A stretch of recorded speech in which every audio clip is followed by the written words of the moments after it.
Este va a ser una clase de discusión. Vamos a dar unas bases hoy día y vamos a comenzar con un poco de historia de Israel para que podamos ver cuándo Mateo y Yeshua entraron a la escena, cómo era el mundo. ¿Sabes que realmente importa cuáles eran las circunstancias que estaban sucediendo en el mundo en ese momento? Y vamos a ver eso. Y no sé si alguno recuerda, pero mencioné que en la oración del Señor hay una línea que oramos que dice: santificado sea tu nombre. Y aprendí recientemente que esas 4 palabras son en realidad un modismo hebreo. Y no significa lo que podríamos haber pensado. El verdadero significado es cuando quieres santificar el nombre de Dios. ¿Cómo hacemos eso? ¿Cómo sabemos cómo hacer eso? Bien, así es como los hebreos te enseñarían a santificar el nombre de Dios. Y lo haces, ¿cómo santificas el nombre de Dios? Es a través de tu comportamiento. No sé, es un pensamiento muy profundo cuando vivimos rectamente amando al Señor y a otros el gozo del Señor.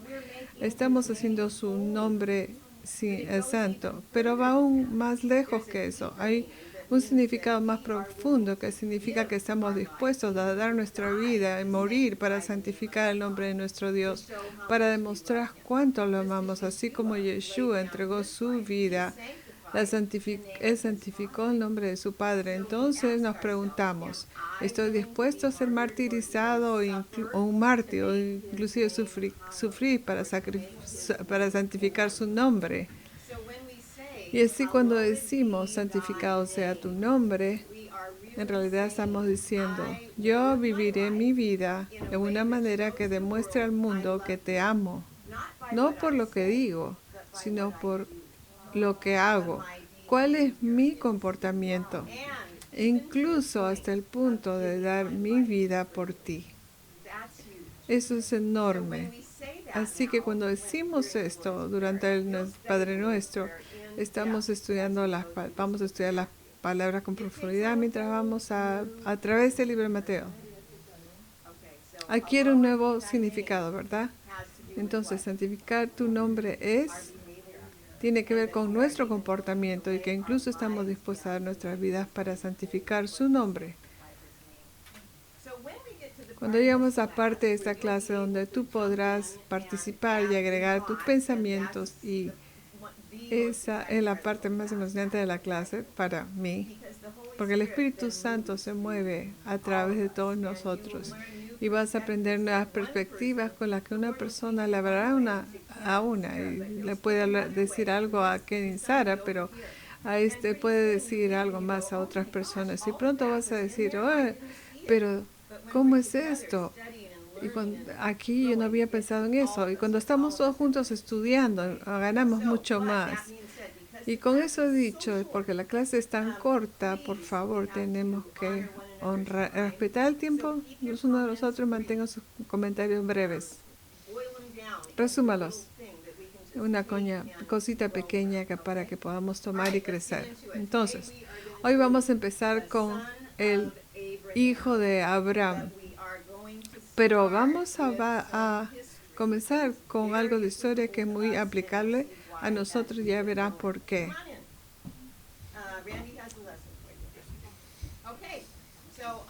Entonces voy a leer. Vamos a leer juntos. Y luego haré algunas preguntas y agregaré algunos comentarios a medida que avanzamos. Uno de los más significados eventos en la historia del pueblo judío fueron los 70 años que estuvieron en cautiverio en Babilonia, que pasaban por toda falta de obediencia, leyes de Dios resultó en desobediencia, fueron sacados de sus hogares, sus trabajos los perdieron y todo lo que amaban, todo lo perdieron.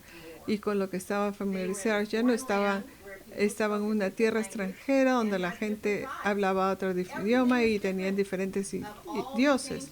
Todo era diferente y muchos cambios significativos, y fue el hecho de que el templo de los judíos ya no existía. El centro de la adoración a Dios ya no existía. La pregunta se convirtió en cómo continuará el pueblo judío como un solo pueblo, sin templos, sin sacrificios, sin sacerdocio.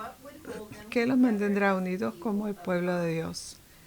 Ahora, están en momentos muy caóticos y sabemos que todo está tambaleando, no es como solía ser, y nos vemos que vuelve a ser como solía a medida de que avanzamos, así que esa es la pregunta que nos podríamos hacer.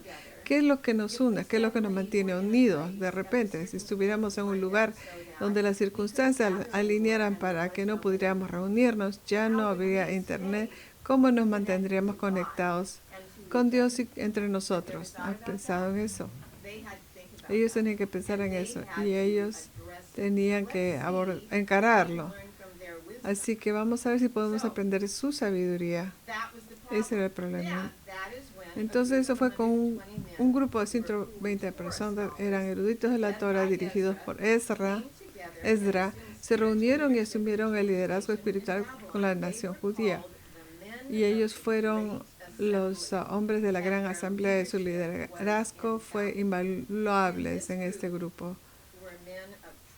Habían hombres de mucha integridad, estaba Mardoqueo, Daniel, Esdras, Zorobabel, Nehemías, Hageo, Zacarías, Malaquías y muchos más.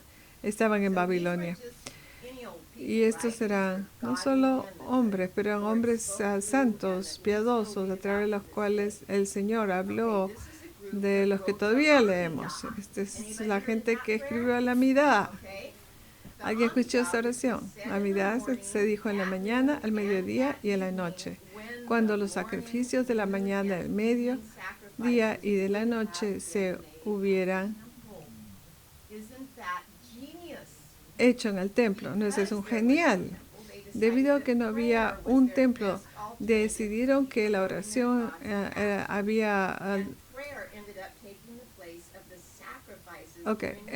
se reunían para orar y la oración tomó el lugar del sacrificio porque ya no tenían templo. Ellos están aún sin templo y están diciendo estas oraciones aún. Sí, así lo están haciendo. Y por eso que es importantes estas oraciones para que nosotros las aprendamos también cada día.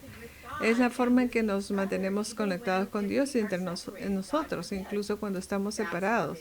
Dios no lo quiere así como...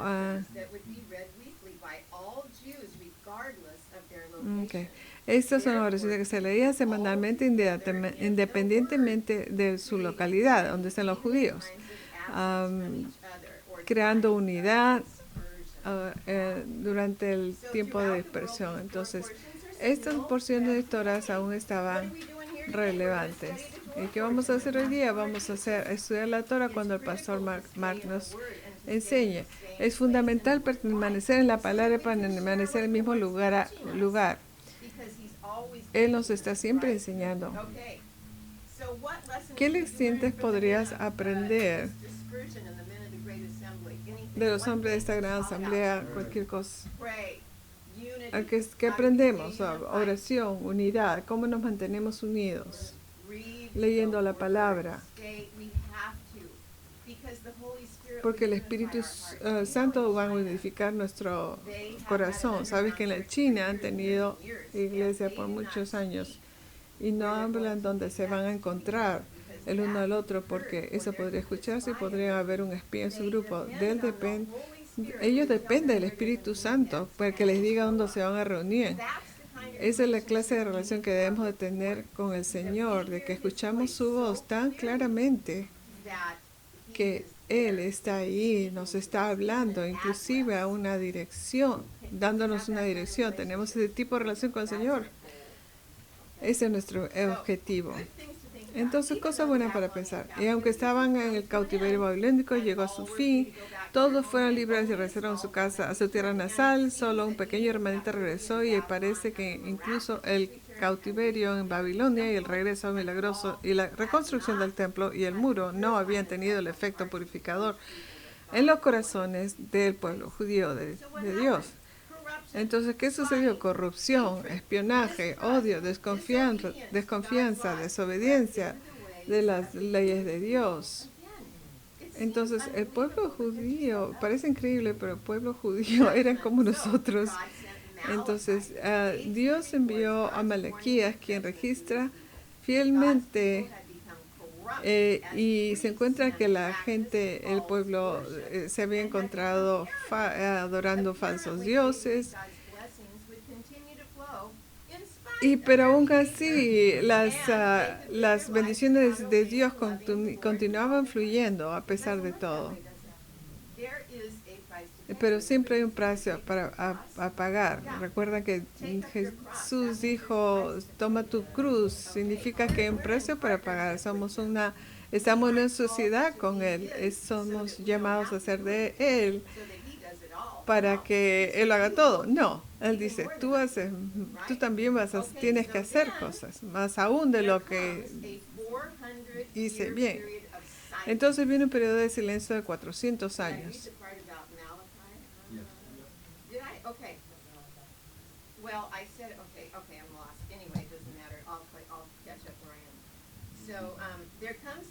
Entonces viene un periodo de 400 años de silencio. Y durante este tiempo los profetas no hablaban, ya no había apoyo. Ya no había voces proféticas, pero Dios aún sigue trabajando. Durante este tiempo Dios está trabajando a través de política y gobiernos. Estaba avanzando la historia. Los griegos subieron al poder trayendo su forma de vida a Israel y muchos de los griegos son asimilados. El templo fue profanado por Antíoco Epifanía y la guerra librada y ganada por los macabeos. Los romanos se levantaron para derrotar a los griegos y tomar el poder en Israel. Deténganse allí. Ven la estatua de Daniel que se está cumpliendo justo en el final. Está bien. Sabemos que todo es cíclico, ¿verdad? Entonces, ¿qué estamos viendo hoy en día? Vamos a llegar ahí un segundo. Mientras tanto, la corrupción creció entre los reinantes, los gobernantes y sacerdocio. En Israel había una agitación constante, no se podía confiar, había odio de un judío hacia el otro, mucha división era el resultado. Y como Yeshua decía, conociendo sus pensamientos, cada reino dividido contra sí mismo será devastado, y cada ciudad o casa dividida contra sí misma no resistirá. Mateo 12:25. Vamos a estudiar eso. Destrucción se avecina. Cuando ese tipo de odio sin bases y corrupción infundados comienzan a infiltrarse en el pueblo de Dios, puedes contar con ellos. Dios va a actuar. Pero en los días de caos y corrupción política, odio y división infundados, Dios habló una vez más. Y de repentinamente en esos mismos tiempos difíciles habló como nunca había hablado y envió a su Hijo para hablar esta vez. La primera vez que Yeshua habla, los tiempos eran caóticos y estos eran cuando Yeshua recién llegó. Mateo. Cuando estaba yo ordenando todo eso y pensé, ¿qué sucedió 400 años atrás? Hoy día es 2020 menos 400, ¿le suena algo? Es el año en que los peregrinos desembarcaron nuestras costas. En los últimos 400 años, estamos hablando en un periodo de tiempo de 400 años, justo cuando Dios hizo avanzar la política y el caos político y los gobiernos. ¿Qué habían hecho qué han hecho desde ese periodo de 400 años de los peregrinos? Número uno, hizo que Estados Unidos se colonizara de frontera a frontera derecha, y después de eso las cosas comenzaron a avanzar con gran velocidad y no puedo ni mencionar todo lo que sucedió. Hubo la revolución industrial, los autos se crearon, los aviones se crearon. Hubo un periodo en que la guerra primera mundial vino, la segunda guerra mundial llegó Hitler, llegó a la escena, Holocausto sucedió, Israel nace como la nación de guerra, Corea sucedió, Vietnam, la cultura de las drogas, abortos, terrorismo, 9/11, político, caos político total, caos social y como la primera vez que Yeshua vino, exactamente igual. ¿Y a quién envió la primera vez? A este punto de Yeshua sabemos que todo es cíclico. Los últimos 400 años han sido monumentales. Y ahora, lo que está pasando, Él está por venir. Entonces, ¿qué es lo que tiene que pasar? Su gobierno va a gobernar y reinar en la tierra. Todos los del gobierno tienen que ser destruidos. Y por eso es que estamos viendo todo este caos. No es un accidente. Y Él ha confiado en nosotros para estar vivos en este momento. Increíble, y aquí estamos vivos. Esos son los días en los que Yeshua vino, así como los días en los que estamos hoy. Y es cuando Mateo entra a la escena. Mateo era un recaudador de impuestos judío y los recaudadores de impuestos eran odiados. Y Yeshua escogió para que sea uno de sus discípulos. Y Mateo significa regalo del Señor. Mateo es un judío que escribió a los judíos sobre el Mesías judío. Mateo observó a Yeshua cumplir las profecías del Tanakh y conectó los puntos de Mateo. Caminó y habló con Yeshua, escuchó a Yeshua enseñar en persona y con sus propios ojos vio los milagros que Yeshua hizo. Mateo resumió y registró lo que se escuchó y lo que vio en este libro que estamos a punto de estudiar. Si alguien te hace esa pregunta, que le pruebes quién es Yeshua, ¿qué le dirías?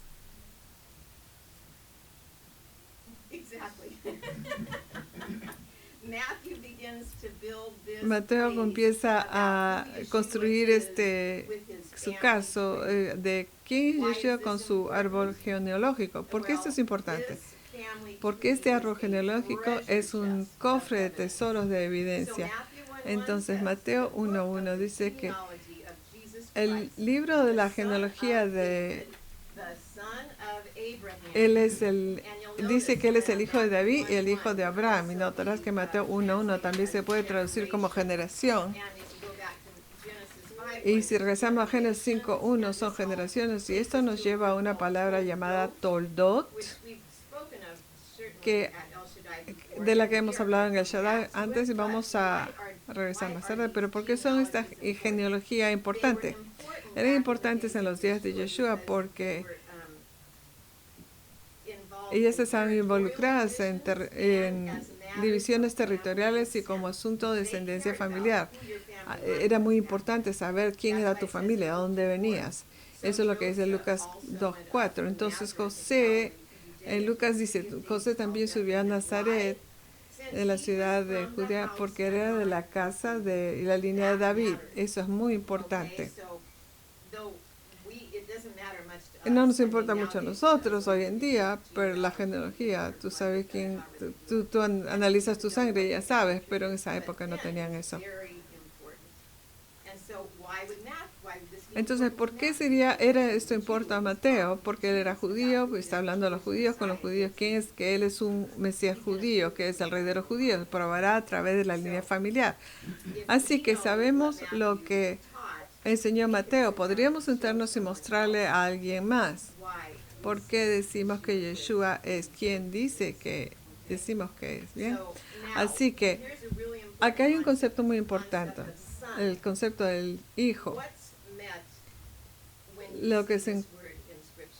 ¿Qué se encuentra cuando vemos esa palabra en las Escrituras? Vemos la palabra hijo en la Biblia y puede ser una cosa, puede ser un descendiente físico o alguien que tiene las mismas características de corazón.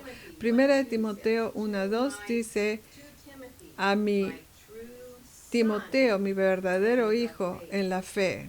Entonces Pablo llama a Timoteo su hijo porque tiene las mismas características del mismo corazón. Entonces tú puedes tener un primo, una prima que es como tú, similar como para ser tu hijo. Puedes pensar en alguien en tu propia familia o inclusive en un amigo con el que tienes el mismo corazón o lo sabes. Entonces puede ser hijo no necesariamente tiene que estar conectado físicamente. Entonces Juan 17:2 entonces dice, mientras estuve en el mundo lo guardé tu nombre y ninguno de ellos se perdió, excepto el hijo de la perdición para que se cumpla la escritura. Entonces, ¿quién es el hijo de la perdición? Judas. Judas. ¿Por qué fue llamado el hijo de perdición? Primero tenemos que entender que perdición es destrucción, ruina y desperdicio. Esas son las características de la perdición. Entonces ven eso en Judas.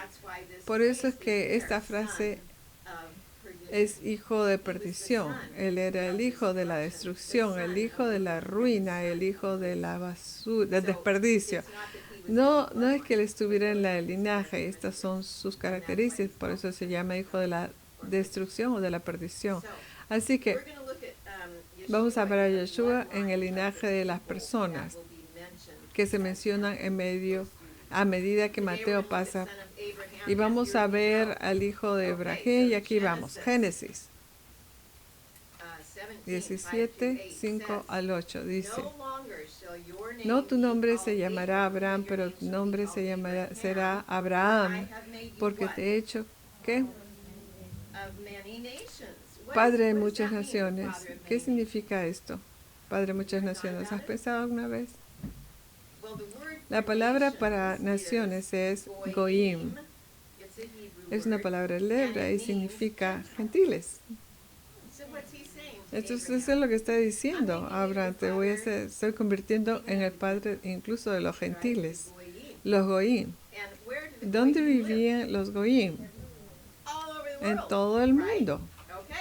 Okay. Ahora, Isaías va a conectar a Dios para nosotros y dice en Isaías 49:6, para ti a los gentiles, para que mi salvación llegara a los confines de, ¿a dónde? A los fines de la tierra.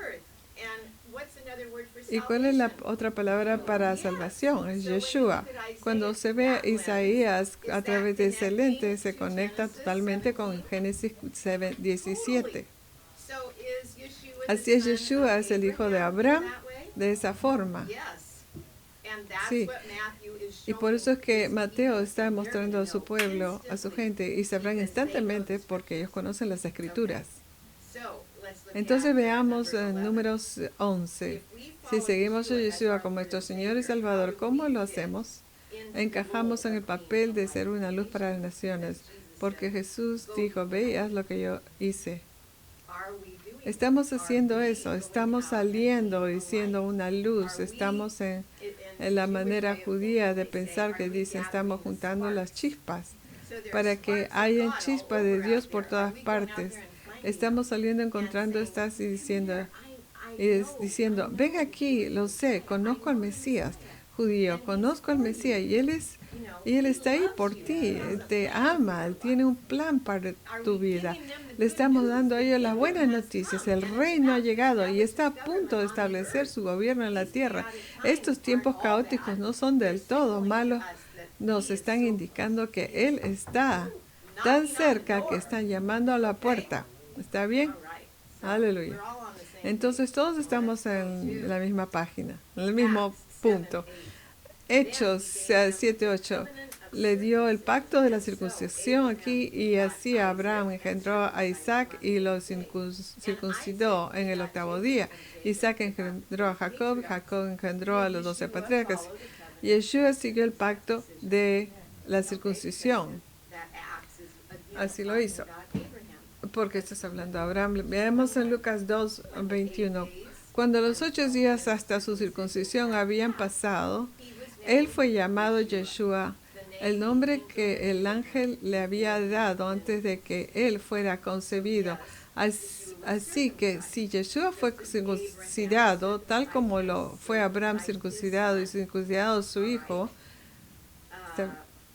Entonces, ¿qué grupo de personas son los de Actos, de Hechos 7 al 8?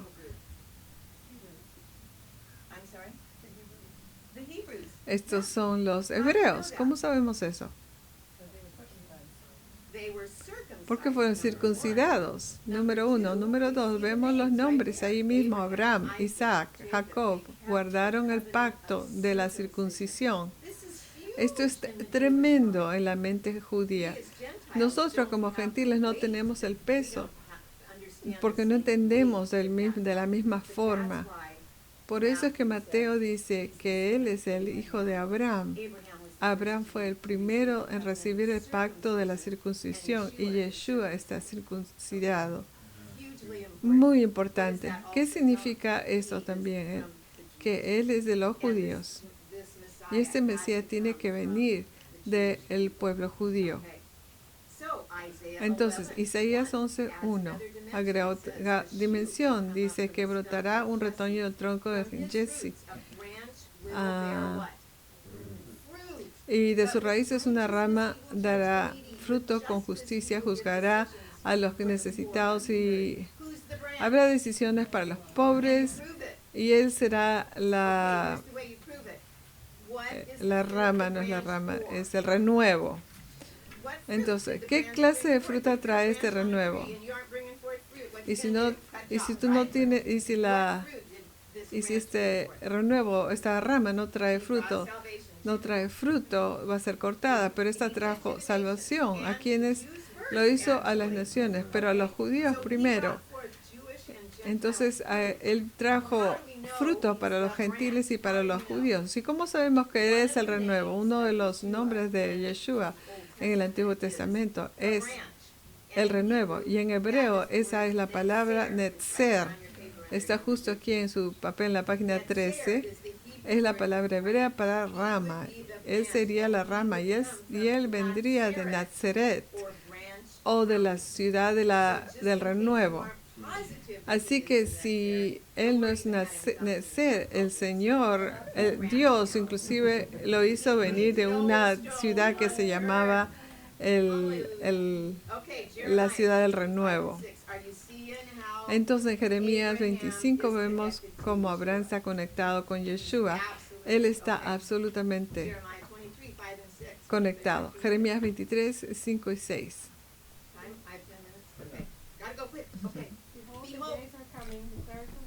Aquí el tiempo viene, declara cuando levantaré de David una rama justa y reinará como rey, brotará y ejecutará justicia en la tierra y en sus días Judá será salvo e Israel habitará confiado.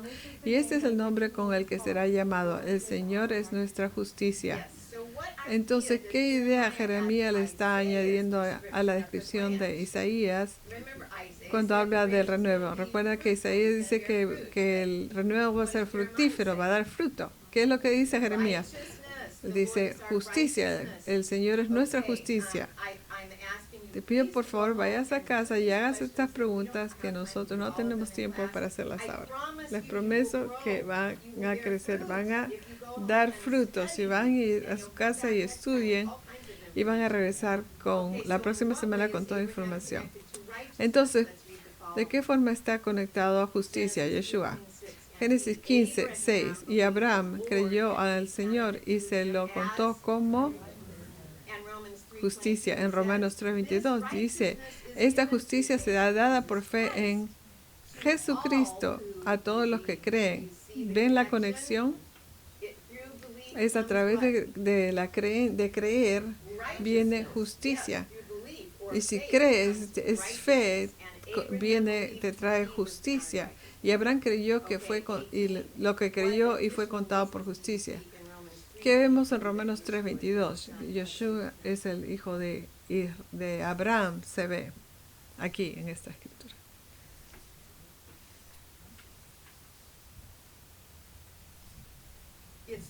Es a través de justicia.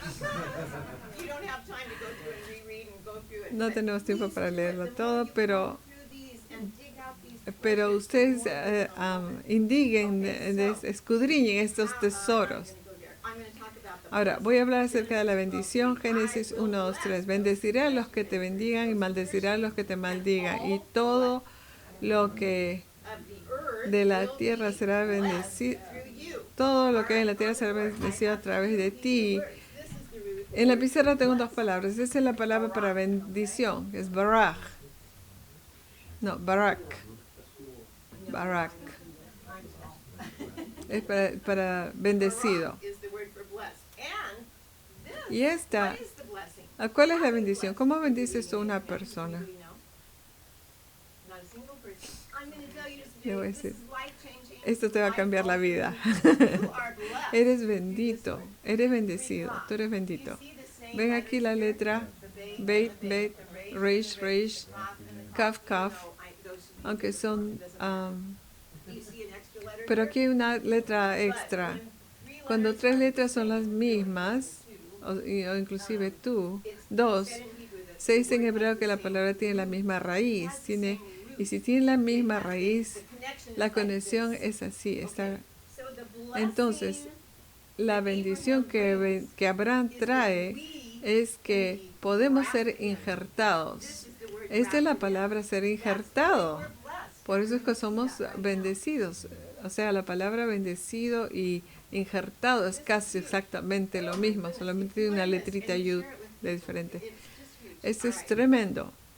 Compartan con sus otras personas. Efesios 2:11 dice, ¿por qué tenemos que ser injertados? Quiero que escuchen las palabras, escuchen las condiciones horribles de los gentiles antes que creamos y nos arrepintamos. Por tanto, recuerden que en un tiempo ustedes gentiles en la carne, recuerden que estabas contando con tus manos, cuenta con tus manos, separado de Cristo, alienados de la comunidad de Israel, ajenos al pacto de la promesa, teniendo ¿cuánta esperanza? No esperanza, ninguna esperanza. Estás sin Dios en el mundo. Estás en un estado terrible. No puede ser peor que eso. Pero ahora, en Jesucristo, tú has sido comprado a través de la sangre de Cristo y te has acercado para que ya no seas extraño y extranjero, pero ustedes son santos y miembros de la familia de Dios. Esto es tremendo. Tú pasas de rastrojos hasta del fuego a miembros de la familia de Dios. Por favor, estudien estas preguntas. Romanos 17:11 nos dice cómo sucede esto. ¿Está bien? Pero algunas de estas ramas, cuyo árbol, algunos del pueblo de Israel han sido desgajados, y ustedes que eran ramas de un olivo silvestre han sido injertados. Así que ahora también reciben la bendición que Dios les prometió a Abraham y a sus hijos, compartiendo el rico alimento de las raíces del olivo de Dios. Entonces, ¿cómo Abraham y Yeshua son conectados en el proceso del injerto? A Abraham se le prometió la bendición, que vaya a todas las naciones. Y Yeshua sangró y murió para que pudiéramos ser injertados en ese árbol. Eso es tremendo. Es Yeshua, el hijo de Abraham. Claro que sí. Entonces, Gálatas 3:29. Si ustedes son de Cristo, entonces son descendientes y herederos según la promesa, que son sus herederos, y la promesa de Dios a Abraham, que Abraham le dio, te pertenece a ti. Entonces, ¿qué te enseñó esta lección acerca de Dios?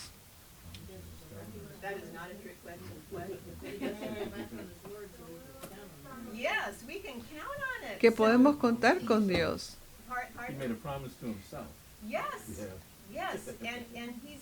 Y Él está en pacto con nosotros. Dios nunca rompe su pacto, porque